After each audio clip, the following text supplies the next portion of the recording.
And so officially we say welcome. It is now September 30th. Guys, we are three-quarters of the way through 2025. Unbelievable.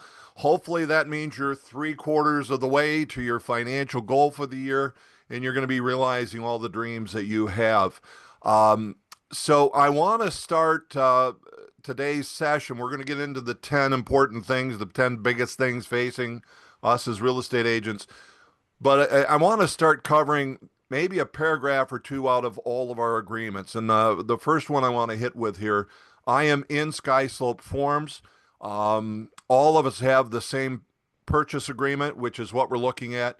And it's paragraph 16 that I just want to point out. Some of you were very astute and got into the purchase agreement and went, hey, wait a minute. Our purchase agreement doesn't address transfer taxes. If any of you were aware of that, that was the old version. The current version does address it with paragraph 16 dealing with all real estate taxes.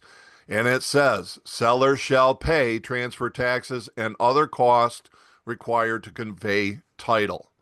So that was something that I'm going to use the term accidentally got removed from our previous version. It is now back in there again. Okay. Outside of that, most of you will be checking off the first box. Keep it simple. Real estate taxes will be prorated as if paid in advance. So what I want you to know, if you don't know what it is for the area where the house is at or how you want to structure it, I want you to get into a little bit more detail with this with your branch manager so that you fully understand. And of course, the other thing, we're forcing buyers to acknowledge now, and if you will, almost forcing you to actually make sure that you inform the buyer that their taxes are going to change. And that's what this also was, a change to the purchase agreement and a change to this whole paragraph. So just know that that's what it says, and they can't come back and bite you or us. They're fully prepared, fully informed. All right. Any questions about that? Everybody's looking good. All right. So let me get my PowerPoint up here now, and away we go. So a little bit of research, and it was just one of those things that I'm going, what is it that we're all facing today? And I kind of came up with this list of 10 things. There's a lot of slides here, so it's going to be pretty obvious. Take whatever notes that you want. Obviously, we're recording, and this will be available on the HRC Agent Development channel on YouTube. These are the subject matters of what I came up with. So let me just break into them. We'll hit each one individually because there's a lot here to cover. First one is navigation of the market. It is volatile and it's uncertain because right now we really don't know where everything is going because we have variable home prices. We've been pretty much counting on everything going up, and then we had the natural seasonality slowdown that's kicking in about now, I believe, the second week of August. And there's a lot of reasons for that. Well, here, being a Michigan high school athletic official, I can tell you most school fall sports start that second week of August. So now families are kind of tied back to home. School's starting in a few weeks. They're wrapping up all their summer vacations. There's an awful lot that goes into that. Then, of course, what we need to know is we have to stay abreast of what's going on. A few weeks back, Peter Toring did a session for us on using numbers, looking at the statistics, what they're telling us. And of course, we know that they're always probably a month or two behind before we can really start touting them. We need to be involved in the real estate market and be able to have our own read on what's going on through what's happening in our offices. Your sales meetings or team meetings are key for you to be able to know what's going on within the office and thus the market itself. We know that the economic cycles affect. everything that we do. Real estate is a cyclical market. It goes up, it goes down. It speeds up, it slows down. The only thing we haven't seen are falling prices. And there's a lot of reasons for that. But right now, we better be aware of what's going on with the interest rates, how interest rates impact. Well, let me rephrase that. How are interest rates actually impacted? What makes the interest rate goes up? What makes the interest rate go down? Everybody's talking because, well, the Fed reduced the interest rates. Well, not on mortgage. Mortgage is based more on the bond market. How is that Fed reducing interest rates going to impact the bond market? We actually saw interest rates rise slightly after they dropped. Okay. And that's a key. So I actually had a great suggestion. And Kevin, if you're on, I like that. We're going to see what we can do to get a mortgage originator in here, somebody that's been at it for a while, one of our partners, come and talk Perfect. to us about how that actually happens. Perfect. Thank you. Yeah. So guys, keep those coming to me. I'm looking all the time for what's going on in the marketplace and what do we need. So your suggestions absolutely make a difference. So the big key to this is that we have to be active enough, involved enough that we're making changes to our own business strategies to be able to make that happen. Next is dealing with the increasing competition. Uh, gosh, are the numbers of real estate agents going up? Are they going down? It's actually foreseen that they're going to go down. However, I couldn't tell you that there's a whole heck of a lot of difference, from last year to 5 years ago. But the competition is there, and we need to know how to be able to deal with that. So that the number of agents are increasing. You need to know how to deal with that. And the biggest thing I'm going to tell you is that we talked about this yesterday in the business development series. Real estate, in agents particular, suffer from sameness. Otherwise, when it comes into the eyes of the community, what makes a Adjacent West different from a Cliff Frost? You're the same. And if you are the same, is I take a look at the 43 people that I've got logged in right now and more because we have a few offices logged in. What's the difference between any of you?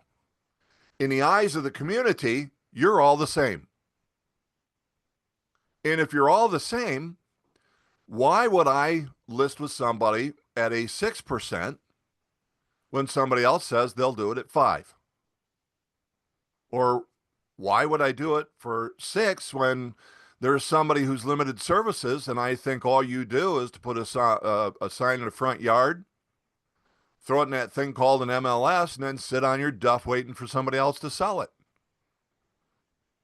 If that's all you do, why don't I work with a limited services company who's going to charge me $1,000? So we've got to know, and this is the key here, the need for differentiation. What makes you different? What makes you better? And that's something that you need to get established and figured out. It could be until you jump into that, until you know that, until you can go. And by the way, it doesn't need to be different from everybody. It just needs to be different from most. And then your ability to be able to present that. Guys, you hate them. Zillow. Who else is out there that you can think of that's really more of an online platform? I've got one other one that comes to mind, Redfin. Some of you are paying Redfin lead or a referral fee, which, by the way, I'm good with that. But what if we were doing what they did?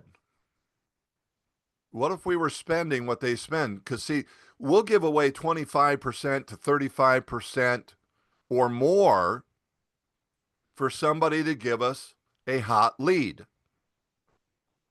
Well, why don't we invest 10% of our own money into marketing and advertising? Just a thought. You always hear the unique selling proposition. Here I put as a unique value proposition. But what is your USP? Often they'll talk about what's your elevator pitch. The basic of that is you jump on an elevator with somebody at the first floor and you got 30 to go. How long is it going to take you to get to that 30th floor? And what can you tell them about what makes you different in that short time period that it takes to get to that floor? What can you sell them on that will cause them to say, I want to do business with you? So that's where, again, the importance of the differentiation. And of course, here's the biggest thing. If you've been in the business for a while, client loyalty. We have to service these individuals. I have often shared, and I'll share it again, back in, it was 2015.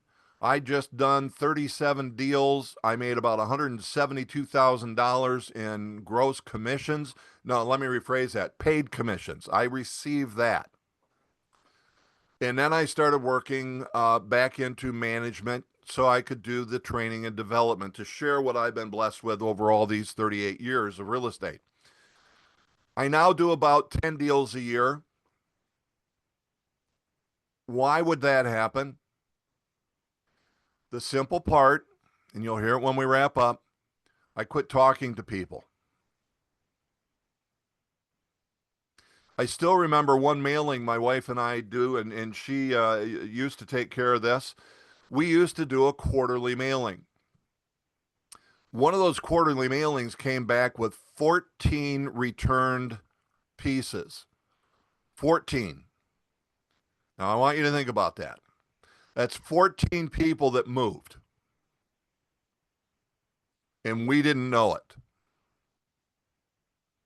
That means that 14 people, at least 14 sides of business, was done by somebody who was brand new to the business potentially.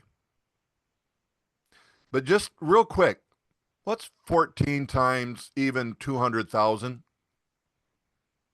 times 3% times take 70%?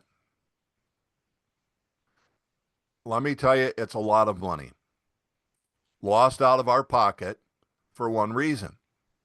We haven't been talking to our people.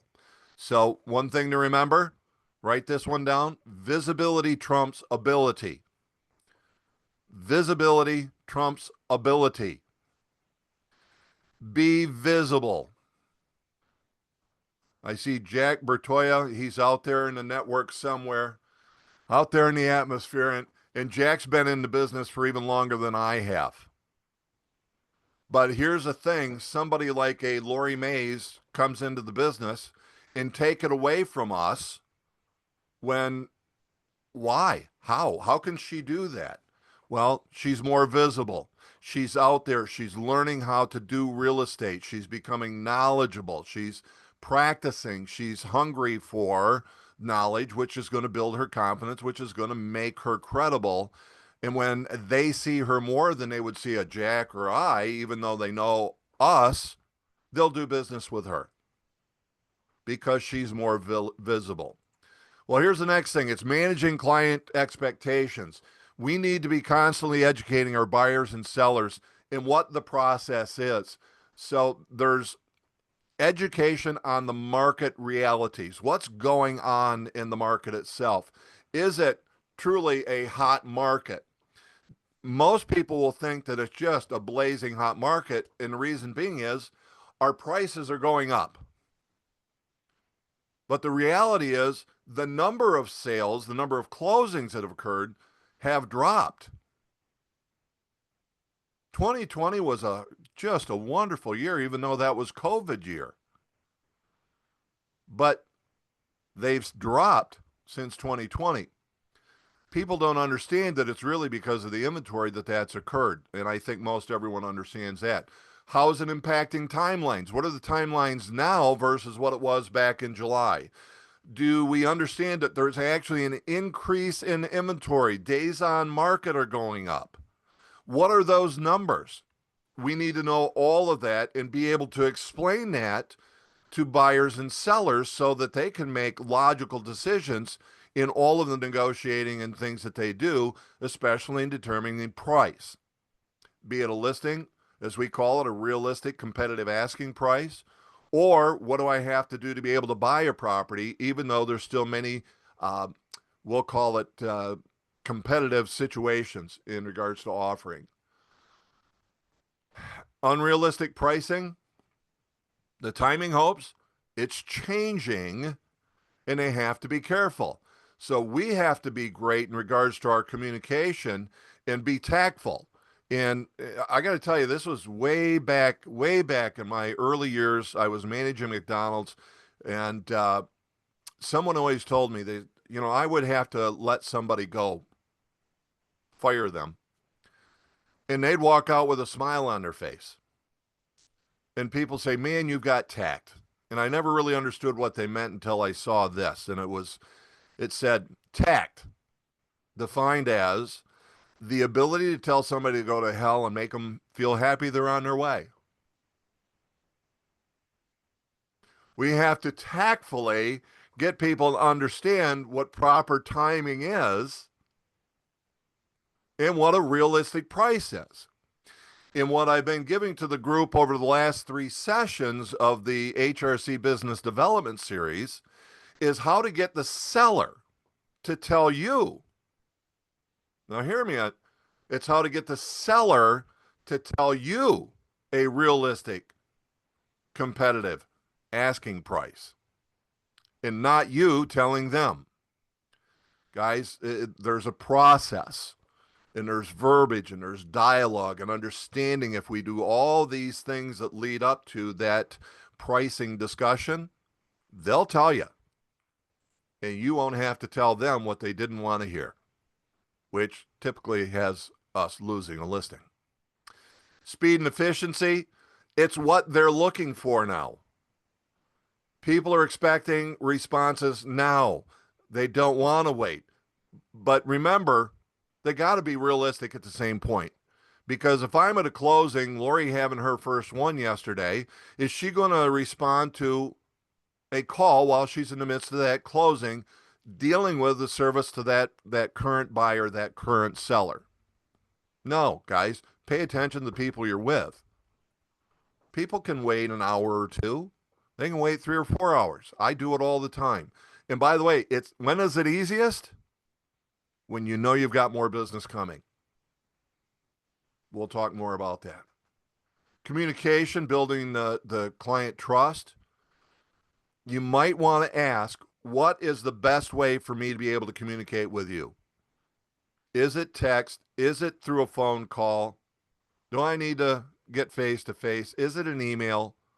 What do they prefer in regards to communication? Personalize that and make sure that you're using what they like, and embrace the technology becomes another. Now, adopting and integrating technology. I think this is still one of the things that we're struggling with the most. It needs to be your CRM. It needs to be all of the tools that are included in MoxieWorks. It is Moxie Present. It is Moxie Engage. Now, those two are as a minimum that we have to use. And yet there's tools that you can go beyond that maybe you would prefer. As an example, on the blue side, you have Prospect Square. And it's a great way to be able to stay in touch with everyone. Put your marketing campaign in an automated format so that it automatically goes out. Moxie Engage will do that for you. You just have to put it together. Know what's going on with social media. If we haven't embraced it, we must. HRC, Global Banker Professionals, Century 21 Professionals, provides Back at You media. Back at You will automatically post for you. You can get creative and put together your own posts. You can schedule it out, I believe months in advance. Um, there's all kinds of things that you can do. You can create your own content and have it posted through back at you. The aspect of me having this green screen to get with this podcast little background, um, guys, it's just some of the stuff that we have to do. Look at some of the more prominent people, and you'll see that they're highly engaged in all of the technology and then working to see the SEO, search engine optimization. That's the organic when you hear that term. It's the organic views because what you know is Google is putting all the paid advertising up at the top, and then it's who's first once you get past all of that. SEO is where that's at, and then consider doing the online advertising. Businesses will actually set aside approximately 10% of their budget to do marketing and advertising. We just want to do it well, have a great call to order, and something of value that you're offering whenever you do that. And of course, this is the big term that I came up with, complying with regulatory and legal changes. In other words, the settlement. And most of you are pretty comfortable in understanding and knowing what's going on with that. But it is something that we still have to look at, that we're properly taking care of ourselves. But here's the one biggie, and I'm catching this by my group in the business development series. The public is still ignorant. I've heard this from the gang. Well, I don't even need to pay you. Anybody heard that one? I don't even have to pay you. Odd. But that was the way that when this settlement first came out, the announcement came out, they led the community to think that real estate agents didn't need to get paid. When in reality, it became a misinterpretation because it was the sellers don't need to pay the buyer's broker. There was the misinterpretation. And yet, in the end, here's what we all know. The DOJ, got to love them on some things and hate them because they don't like us. They force the community, the buyers, to sign an agreement before we can show them a home. That was their brilliant decision. If all we would have done was just disclose the way that we've always had to do since 1995, we probably wouldn't have had this one coming up against us, because it's really the whole issue is that buyers needed to know. Well, the other part of that issue was simply this. The buyer is responsible. Now, they always have been since 1995 when we started making them sign buyer representation agreements. They were responsible. However, we were able to take whatever compensation that we got from a listing broker. Now that that is gone, the buyer is truly responsible.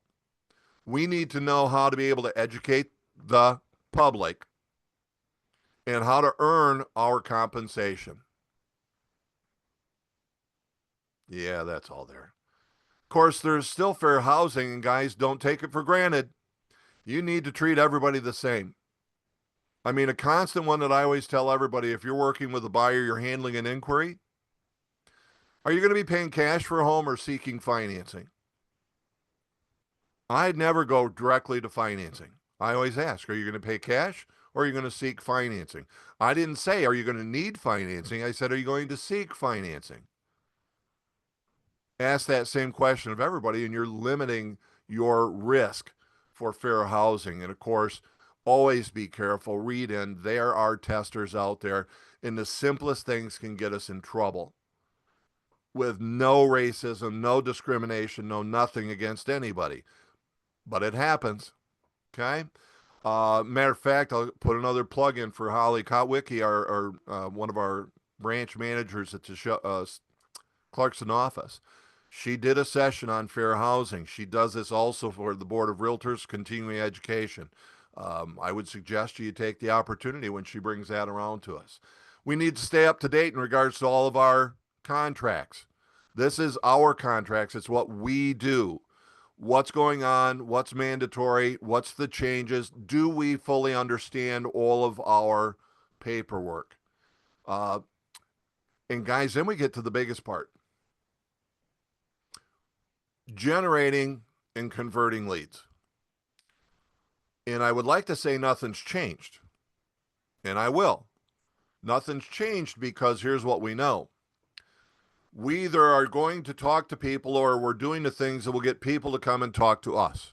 We're going to them, we're doing the things that will get them to come to us. That's never changed. 38 years in the real estate business, that has not changed. The only thing that has changed is technology. And that's brought in the aspect of social media. It's wiped out print media. Anybody advertise in a newspaper? Because where's everybody going when they go to search for property? Social media is the biggest part. How you market and advertise using social media is the big key. Of course, networking. Even when we're around here, it doesn't hurt to get on early. Lori's wonderful. She's part of the business development series. Let me tell you, everybody in the HRC business development series knows Lori. Lori's involved in the class. She's constantly talking. And I think everybody knows. By the way, that's a good thing. She's laughing here. But that's a good thing. She's involved. Nicolette's in there, and I'm getting more out of Nicolette, right? There, I get a smile out of her, too. That's networking, guys. Let people know. Show your personality. Show how you service people, but do that through networking. And, of course, there's all the digital marketing that we've got going on with that. Here's the biggest thing that I believe. If we're out talking to people, if we're getting leads, what are we doing to be able to handle those leads? And this was the biggest turnaround for me way back when. There is a rectangular file that too many people automatically put leads into. It's called the garbage because that lead wasn't ready to do something now. Well, guys, somebody who's going to do something now has probably been thinking about doing something for 6 to 18 months. We need to stay in touch with these individuals by using a follow-up system, Moxie Engage. It's a CRM. We need to stay in touch with them for 6 to 18 months. Be the individual that they think of when they think it's time to actually make this move. But you'll have a high conversion ratio and you'll get more opportunities. And it's odd that these things will fall in your lap when you actually have a lead follow-up system going on and one that will come up and say, hey, gee, Don, it's time to go and talk to this person. And then pick up the phone and call them. Don't be afraid to drop by. There's things that will remind you of somebody while you're driving. Well, what else are you doing at that time? Listening to the radio? Hopefully not talk radio. That'll bring you down. Call them and say, hey, I just drove by this place and it made me think of you. What's going on? Just have conversations with humans that can say yes. There's the online, offline sources. I don't need to get too much into this kind of stuff with you guys. You know what they are. We've got all the traditional modes. We got the telephone that we can pick up and talk to people, yet there's passive open house. You want to know the biggest thing I'm hearing out of Clarkston? You want leads? Hold an open house. Where else can you sit on your butt and people will come to you and say, hi, Mariette, I'm thinking of selling or I'm thinking of buying. I'm thinking of making a move. Well, yeah, but those are on Sundays. Welcome to real estate. Hold it on Saturday. Hold 2 of them. Where else can you sit on your butt and be pretty much assured that somebody is going to walk in that door and say, hi, I'm thinking of moving? even if it's nosy neighbors. Last one I held open, nosy neighbors. I had 6 people come through the house. We'll call it 6 couples. 6 of them were nosy neighbors. One of them is going to be selling mom and dad's house. Now we'll see. They got a lot of work that they need to do, but we'll see. But that's a follow-up, follow-up, follow-up. Be the one that they talk to. Let me keep going. Getting consistent inventory and listings. Market is what the market is, but you got to adjust all the things that you can do to the market. Get creative. Do the things that nobody else is doing. Go knock on doors. Matter of fact, what a beautiful, my understanding, guys, we got another 10 days of dry and warm. Temperatures in the 70s, sun shining. I'm looking out the weather window from my palatial office here at home, and it's nothing but blue skies. Love you guys, but boy, would it be fun to be out there, right? Don't take the time off unless you've earned it. If you've earned it, go play golf, go do whatever you want to do in the bright sun, but go out and see people is what I would tell you right now. And you can do the same thing in winter. More people will not open the door, but more people will let you in because it's cold outside. Yep, you can knock on doors in the winter also. And I know a big producer. Go knock on doors of $700,000-$800,000 homes in the month of December and January. I know he did this. Do the things that nobody else is doing. Get involved into internet marketing, using social media. Make yourself present, make yourself known.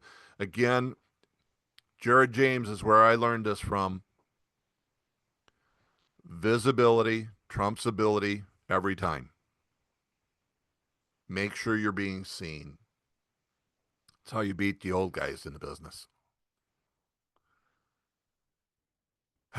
This is a tough one. You got to convince homeowners that it's a great time to sell. Well, it is. Question is it a good time to buy? Are they buying up or are they moving down? Can make a difference in regards to their strategy as to whether or not they buy and sell. You've got to be able to demonstrate the value. People are going to have to make more logical, no, more on the emotion. It's going to be logic, but logic is going to be, I have 4 children and 2 bedrooms. Logic says I need a bigger house. I need more bedroom. But logically on the point of money doesn't quite make sense. And then there's the aspect, I don't know if it's in this or not, but locked in. People are locked in with their interest rate. How many of us are below 3%? Right? Well, what's the logic in moving when you're going to end up with 5.89? Maybe it'll go back to 6 something. There's not a whole lot of logic in that one. So sometimes logic is easy because they just have to, job relocation, whatever it may be. But the other becomes, the emotion. I just want something different. And they're willing to make that transfer and suffer financially with that new interest rate. Yeah, we've got all of that. Managing time and work-life balance, guys. I would hope that you control the business and that you do not allow the business to control you. Control the business. Don't allow the business to control you. Granted, yeah, as you're getting into this, you might have to run a little bit more, but here's the bottom line. Lori had her first closing yesterday. I'll coach her more tomorrow because did she have to here? Lori, can I disclose? Can I use you? All right. So And Lori has been an active member of the HRC Business Development Series, and then all of a sudden I get worried about her because she doesn't show up yesterday. And then I find out today she skipped out on me because she's got a closing, her first one. So everybody can give her props for that, right? Um, and yet I'm going, but did you have to do it during that time period? You can see she's shaking her head because she knows where I'm going with this. Guys, here's how simple it is. I can't do it at 1 o'clock because I have another appointment. But I could make it at 3:30, or if I've got to do a walkthrough beforehand, I could make it at 4. We'll do the walkthrough at 3:30 and that'll put us over to the title company, right? So guys, control the business, don't allow the business to control you. Because see, if she had a closing at 1 o'clock and somebody called her and said, "Hi, Lori, I want to sell my house. Can I come? Can you come over and talk to us at 1 o'clock?" What is she going to say? No, I have another appointment. Control the business. Don't allow the business to control you. Time management is huge. And guys, we're in a digital age. I can no longer guess how we do it without these things. And that calendar that's on here is the same calendar that I can pull up on my computer. Um, Matter of fact, I'm just going to do a quick share with that. Whoops, I hit the wrong one. That's what happens when you have two computers going on in front of you. I'm going to slide this over. This is my calendar. So you can see all the different colors. Um, I don't know what I would do without it. And as you can see, it's a very busy week with me with my officiating. So here I am in the midst of my retirement, quote unquote, doing what I want when I want as much as I want. And yet I get to do everything that I want to do. I'm doing what I want, when I want, as much as I want, making what I want so I can do what I want, when I want, as much as I want. That's retirement. So if you didn't know, I'm retired. You got to keep track of your calendar. I don't know how we do it if we're a busy, productive real estate agent. If we're involved in different things, church, friends, I'm in a golf league, whatever it is, we should be keeping track of all of our appointments. Okay? So manage your time, prevent burnout. Do the things that are going to help you retain your mental health that won't allow you to burn out.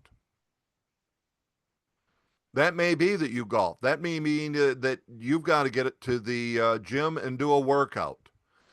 Oddly enough, officiating is one of mine that it drives me crazy and yet reduces my stress, right? Because I get a head football coach chirping in my ear and they don't chirp.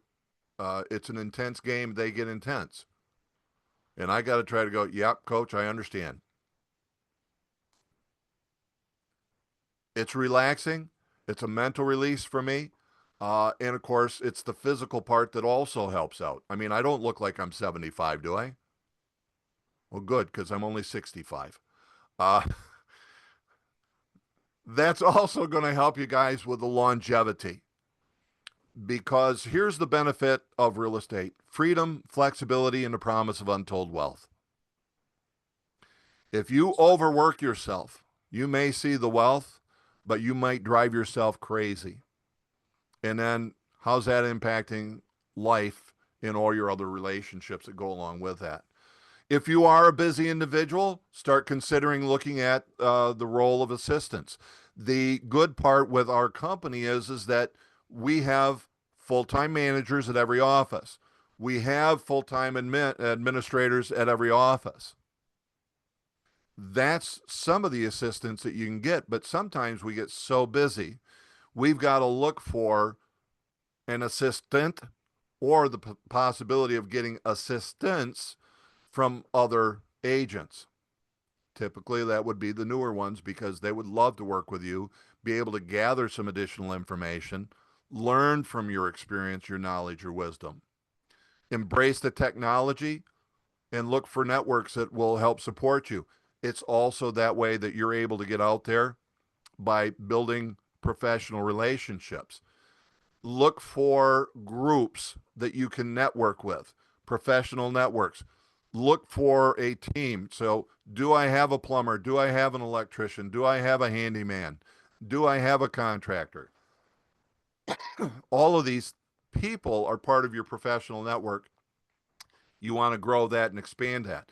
And obviously, we've got the people within our company as far as title and mortgage. They're part of your team. Make sure that your sellers, your buyers know and understand that part of it. Uh, the long-term client loyalty, guys, we've got some great programs that are out there for us to be able to use.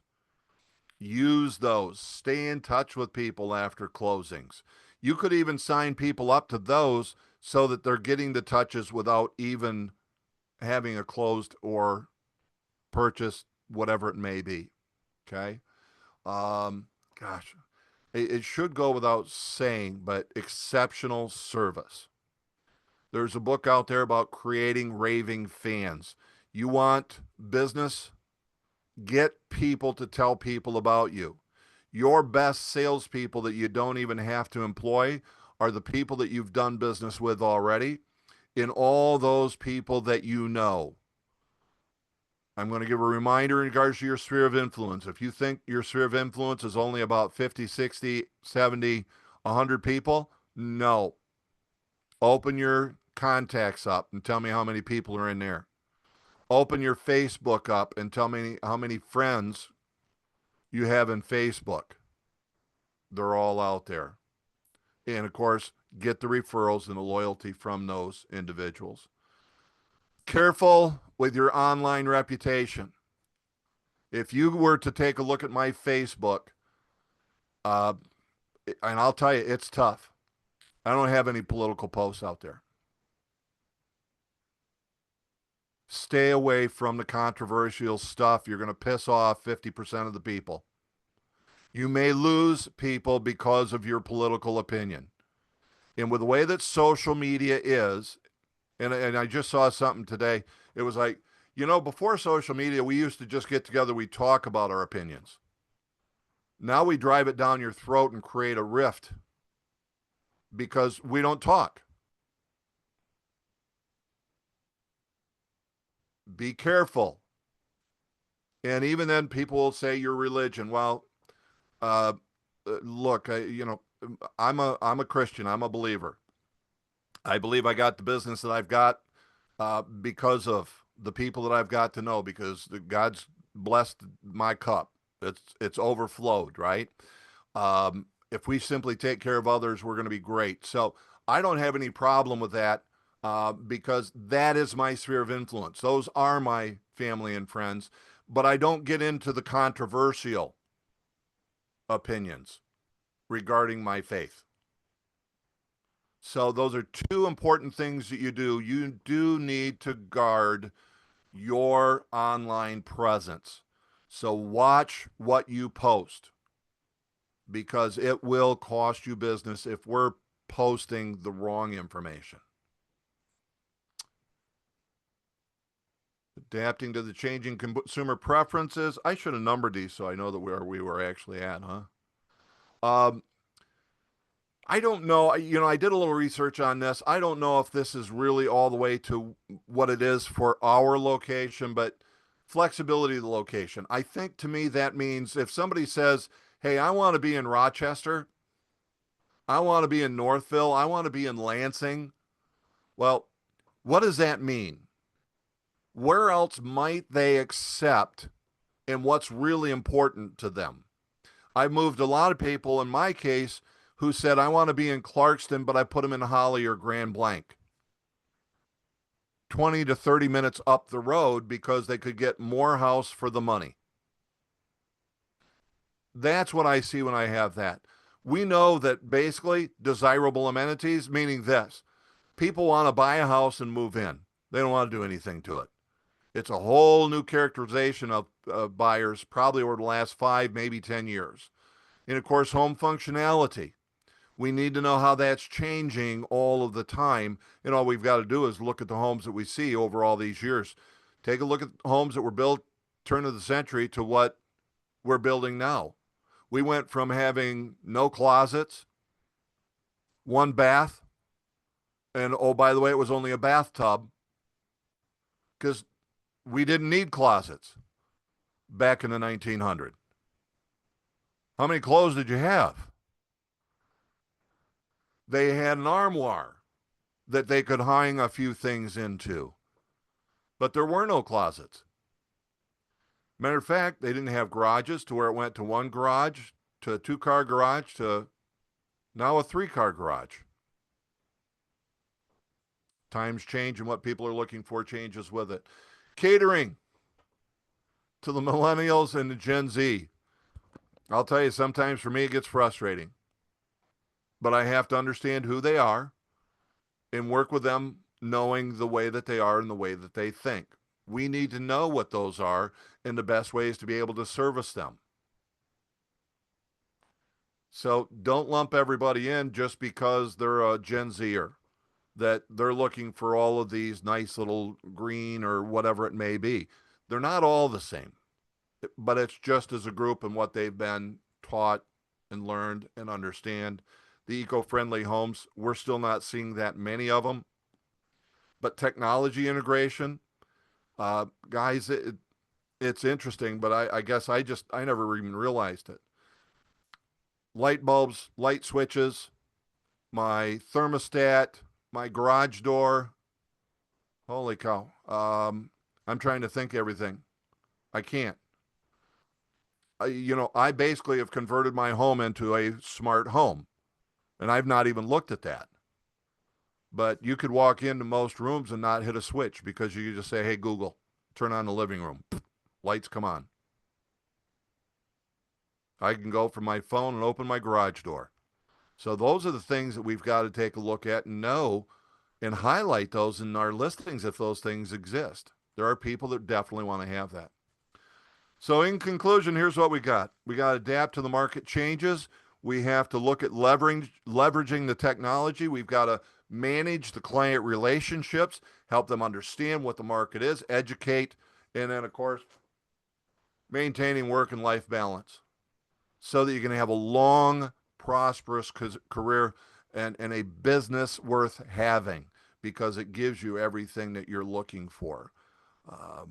And with that, I'm going to stop sharing, and we're just going to say, what questions do you have, guys? Anything, comments, thoughts about what we got, what we're dealing with?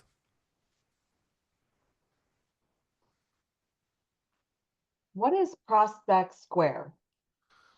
Lori, you will want to ask Jeff. Okay. I believe Prospect Square is a product that is designed to be able to do send outs. So you may remember the 4/4/12 365 and it's 12/24 that things would just automatically get sent to these people. Well, that's what Prospect Square is, and I think it's Business Builder. Jeff, are you still on, or any of my gold managers that would know that answer for sure? Nope. Okay. But check with Jeff. I I'll think it's track him down Business later. Builder. All right. Anything else, guys? Well, then here's the only thing I'm going to ask again. Um, Vote for that lovely lady sitting there and myself for the board of directors. We would absolutely appreciate you going and taking it's literally about 2 minutes to go in and fill that out. And gosh, outside of that, I always end this way. Go talk Say it, to Lori. people. Go talk to people. Go talk to Yeah, we're people. getting it. We're getting it. Gang, go have a great one, and we'll see you next week.